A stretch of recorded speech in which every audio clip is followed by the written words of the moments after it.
apavore, não se apavore. É exatamente o que tu vai perceber aí, é que é bobo o negócio nesse começo, né? Já falamos o que é ponto, falamos o que é reta, o que é plano.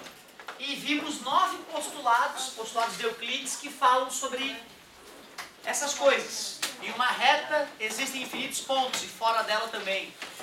Num plano existem infinitos pontos, e fora dele também, já foi 2 postulados. Certo?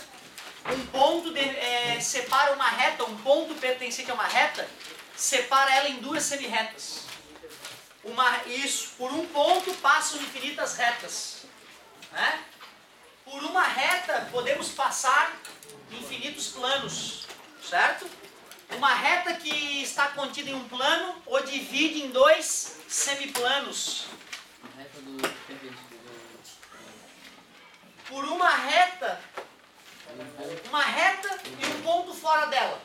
Só existe uma reta paralela à primeira que passa por esse ponto. Certo? Por 2 pontos passam uma única, 2 pontos distintos, né? Passam uma única reta. Não existe outra reta diferente que passe por aqueles 2 pontos, que não seja ela própria. 3 pontos não colineares e distintos definem um plano. Então tu vê, batendo um papinho aqui dá pra... Né, não precisa se preocupar com a ordem, tá? Ninguém tem o direito de perguntar qual é o 7º postulado de Euclides. Não existe isso. Tá? Eles podem te perguntar, enumere 5 dos 9 postulados de Euclides. Isso seria plausível, mas não cobrar qual é qual, tá? Agora olha só. Posições relativas entre.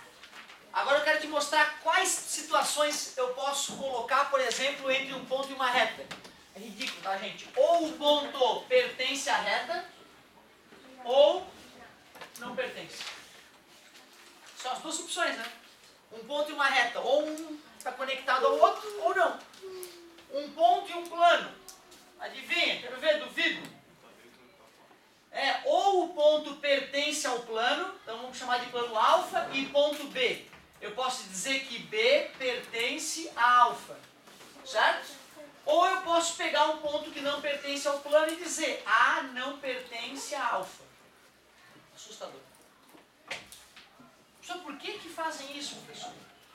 Pois é, cara, o ensino da matemática, às vezes, mesmo que ele seja óbvio, ele tem que ser feito tecnicamente, né? Eu tenho que falar para o aluno, olha, existem essas 2 situações entre um ponto e uma reta que podem acontecer. Existem essas 2 situações entre um ponto e um plano que pode acontecer. Agora aqui vai começar a ficar um pouco melhor. Seria errado você botar se está contigo.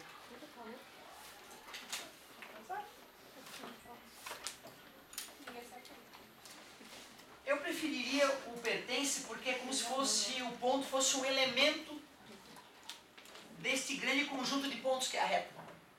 Está entendendo? Se fosse, por exemplo, de reta para reta, e de repente o está contido seria... Lembra que está contido é de conjunto para conjunto? E pertence não pertence é de elemento para conjunto? Certo? Por isso que está contido talvez não fosse adequado. 2 retas. Quais são as possibilidades entre 2 retas? Pode se cruzar. Elas podem se cruzar e nesse caso elas são chamadas concorrentes. O que mais? Elas podem ser paralelas. Elas podem não se cruzar e manter a mesma distância uma da outra, são chamadas paralelas. Elas podem se aproximar e nunca se encostar. Elas podem? E se aproximando e nunca se encostar. Nem naquele gráfico. Poderia, só que aí é que tá. Não reta, só se fosse segmento de reta ou semi-reta. Porque como a reta é infinita, se elas estão no plano, elas vão acabar se cruzando. A não ser que elas não estejam no plano, né? Elas podem não estar no plano. Que aí vai ter um nome para isso. Como assim, professor? Peraí, cara, se essa reta é S, essa reta é R, e ambas estão desenhadas no quadro, como elas são infinitas para lá, vai chegar uma hora que vai ter que ter um ponto em comum, né? A menos que uma esteja no quadro e a outra fora do quadro. Aí realmente, elas não precisam se encostar. Retas, então, concorrentes se cruzam, reversas, paralelas, como o próprio nome já diz, elas vão manter a mesma distância uma da outra sempre. O que mais? quando elas se cruzam dessa maneira aqui, ó, é uma situação diferente, né? Elas são concorrentes e perpendiculares. Perpendiculares. É um caso especial de concorrente, tá, galera? Perpendicular. A gente poderia até dizer sim que retas podem ser coincidentes quando uma está em cima da outra. Tem duas retinhas ali, a gente diz que são coincidentes. Mas eu diria que dessas aí que o livro traz, a mais delicada é a reta reversa. Reta reversa eu diria que é a mais perigosa. Imagine o seguinte, ó, uma reta pertence ao plano do quadro. Uma das retas pertence ao plano do quadro. O plano alfa é o plano do quadro, tem uma reta S ali. Agora imaginem vocês outro plano que não está no quadro. Um plano aqui assim, ó, fora do quadro esse plano. Eu estou representando ele no quadro, mas eu gostaria que vocês imaginassem ele aqui, ó. Tá vendo? Na frente do quadro. E eu vou botar uma outra reta ali naquele plano, R. Mesmo que eu prolongasse essas retas, uma está dentro do quadro, ela vai infinitamente para lá e para lá, só que a outra está aqui nesse plano aqui, ó, fora do quadro. Um outro quadro mais aqui para frente, desenhei a reta nesse outro quadro. Vocês concordam que elas jamais vão se encontrar? Nesse caso, retas que estão em planos diferentes, a gente chama elas de reversas. Aqui é o plano beta.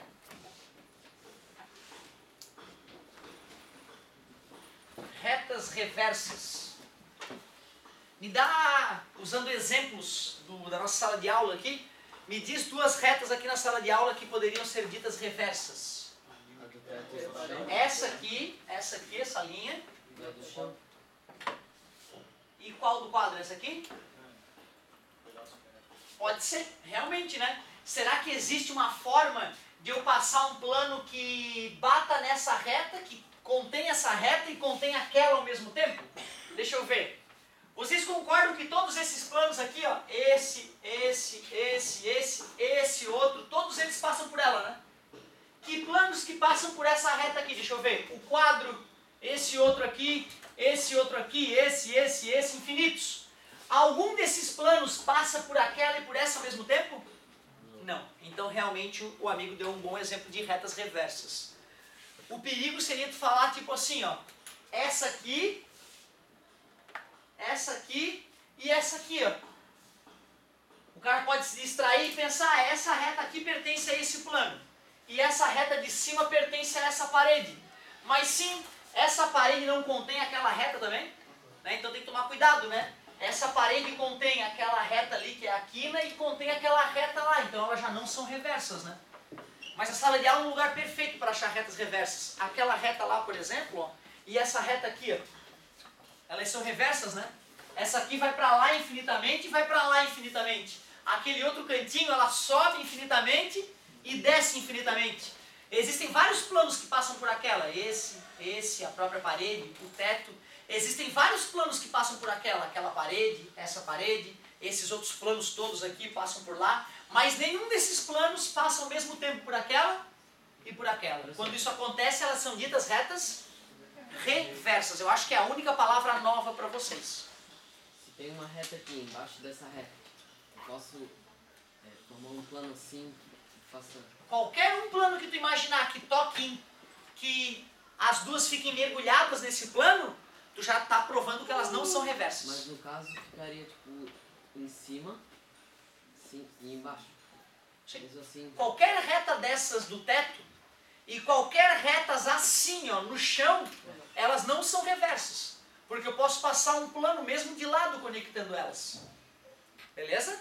Então aquela reta ali do chão, ó, a parede com o chão. E qualquer uma dessas retas aqui definidas por essas linhas do teto, nenhuma delas é reversa. Porque, por exemplo, para essa reta ali eu tenho esse plano, ó, que passa naquela reta lá certinho e encaixa perfeitamente nessa reta. Beleza? Porém, basta eu girar elas um pouquinho assim, né? Qualquer uma dessas retas aqui, se eu der uma torcidinha nela, já não vai ser reversa, né? Já não vai ser coplanar, vai ser reversa. Por exemplo, essa linha aqui, ó. Essa linha aqui com uma linha ali de cima, ó. Não tem como ser coplanar. Eu não consigo passar um plano que passe aqui e passe naquela reta, porque aquela reta está assim, né? O meu plano para poder conter aquela reta ele teria que ser assim, né? Então tu vê essa linha do chão aqui e aquelas retinhas ali são todas reversas, porque não dá de fazer o plano passar inteiramente dentro das duas retas ao mesmo tempo. Tu vê que exercício de 3D que é no cérebro, né, cara? Para tu responder essas questões. E nós nem começamos a fuçar ainda muito, né? Nós só estamos só no começo da geometria euclidiana. Falta uma nomenclatura, eu acho, aí pra ti, cara. Tu concordas que eu posso ter, por exemplo, ó, uma reta no quadro e outra reta assim, ó? Elas são reversas, não são? Só que elas fazem que ângulo uma com a outra? 90 graus. Quando retas são reversas e fazem 90 graus uma com a outra, a gente diz que elas são ortogonais. Então, retas ortogonais são retas reversas que fazem 90 graus uma com a outra.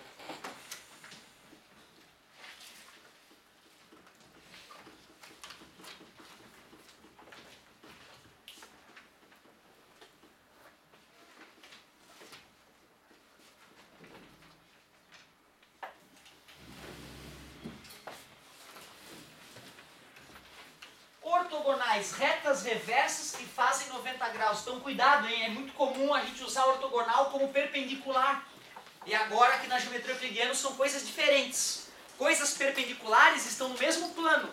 Coisas ortogonais estão em planos diferentes. Faltou alguma? Deixa eu ver. Concorrentes, paralelas, perpendiculares e reversas. Ele só não citou o que seriam retas coincidentes, né?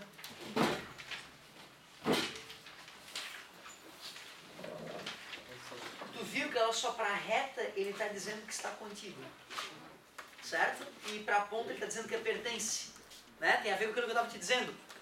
Concordas comigo que uma reta pode ser encarada como um conjunto de pontos? Então quando eu vou falar de reta em relação a plano, ó, S está contido em alfa, certo? Agora se eu for falar de ponto eu uso pertence. Porque ponto é um elemento, reta já é um conjunto de pontos, plano é um conjunto de pontos. Então de reta para plano eu vou usar o está contido ou não está contido, e de ponto para reta ou de ponto para plano eu vou usar o pertence ou não pertence.